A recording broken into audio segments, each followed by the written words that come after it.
বলিউডের ভাইজান খ্যাত সালমান খান ও গায়ক সোনু নিগমের মধ্যে 10 বছরের পুরনো মনোমালিন্য আবারও প্রকাশ্যে এলো।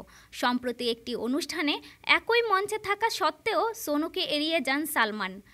ভিডিওতে দেখা গেছে উভয়ই মোমবাতি হাতে মঞ্চে উপস্থিত ছিলেন, কিন্তু সালমান প্রদীপ প্রজ্বালনে অংশ নেননি, যেখানে সোনুকে বাকিদের সঙ্গে প্রদীপ জ্বালাতে দেখা যায়। দুজনের মধ্যে কোনো কথাও হয়নি। এই ভিডিও প্রকাশ্যে আসার পর বলিউডের সমালোচনা শুরু হয়। গায়ক অরিজিৎ সিংয়ের মতোই সোনু নিগমের সঙ্গেও যে সালমানের ভাব নেই, এই ভিডিও আবারও প্রমাণ করল। ভিডিও প্রকাশ্যে আসার পরেই সংবাদ মাধ্যমের তরফ থেকে যোগাযোগের চেষ্টা করা হয়েছিল নায়ক ও গায়কের সঙ্গে, তবে তারা এ বিষয়ে কোনো কথা বলেননি। সালমান সোনুর মধ্যে কেন এ মনোমালিন্য, সেটি জানার জন্য ফিরে যেতে হবে 10 বছর আগে। টি সিরিজের কর্ণধার ভূষণ কুমারের বিরুদ্ধে অশ্লীলতার অভিযোগ ওঠার পর সোনু সামাজিক যোগাযোগ মাধ্যমে প্রতিবাদ করেছিলেন।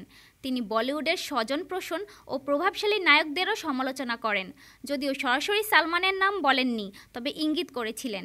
তারপর থেকেই নাকি সোনুর সঙ্গে বাক্যালাপ বন্ধ ভাইজানের, এমনই শোনা যায় মায়ানগরীতে। ভিডিওটি নতুন করে সেই সম্পর্কের তিক্ততাকে সামনে এনেছে।